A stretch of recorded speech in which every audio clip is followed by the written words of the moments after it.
mic is unmuted, but I cannot hear her. Priscilla, would you like to go next? Yes. Affecting the topic? Yeah. Thank you.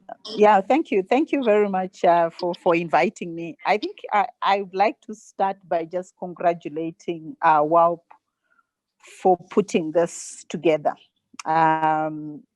For some of us who have been on this road before, it is a welcome change to what has been going on in Zimbabwe. And you probably know that some of us have refused to comment on anything that is happening in Zimbabwe, precisely because we felt that the narrative was very male.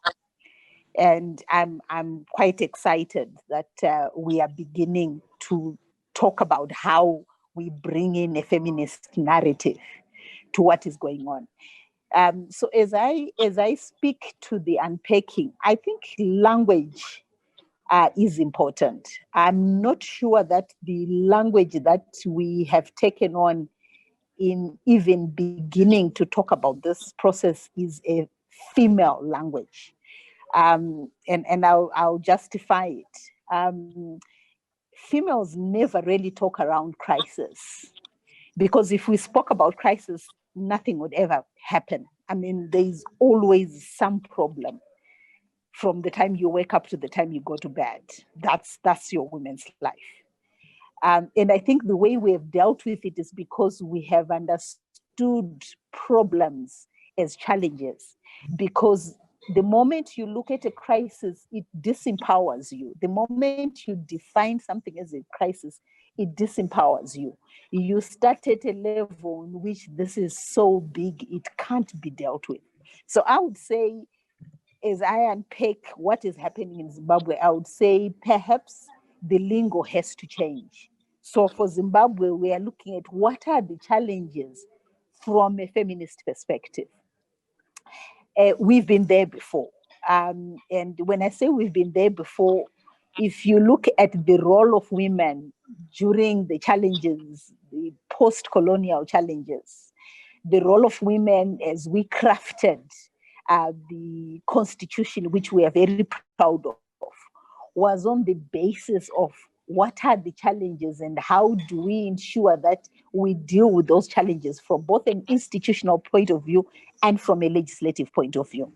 And there were structures that women built to be able to come to the point where we agreed on what the challenge was. So as we have this discussion, I see it as the beginning of a process. Because I remember that when we, prior to going into the inclusive government, we actually had a closed door process with a few women at that particular point in time, where we came up with a white paper. But we spent a bit more time to say, but what exactly is our challenge?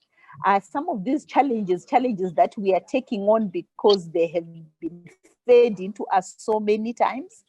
And we have taken them as our challenges? Is there a different way of beginning to define those challenges? And just listening to colleagues that have spoken before, I can begin to see the different trends that we could take on. And like Namatai said, both from a political, economic, and social. And I'm sure if we were to sit down as women, we may actually find that our narrative is completely different from the narrative that is given to the world. And understandably, let's also understand that Zimbabwe has been internationalized. And with internationalization comes a particular narrative. The question is, that narrative, what is it based on? What are the ideological issues that are foundational to the narrative that we have taken on as a narrative for Zimbabwe? Is there no time, particularly if we are talking as feminists, of beginning to critique that narrative? Not only from a male-female perspective, but from an ideological perspective. Because I think there are underlying ideological perspectives that are associated with the challenges that Zimbabwe has.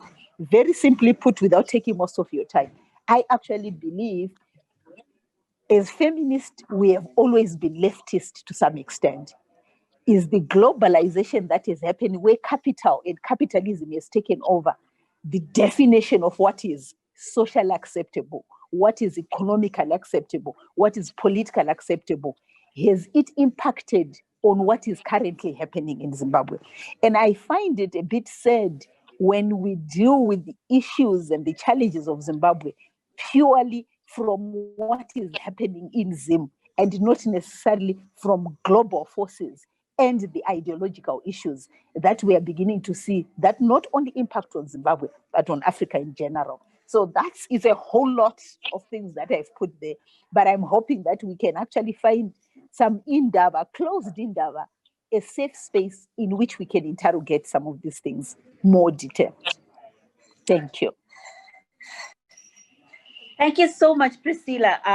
And yes, the language will change as of now, right now. So the Zimbabwean situation, women as solution holders, what needs to be done? I really appreciate that. Thank you very much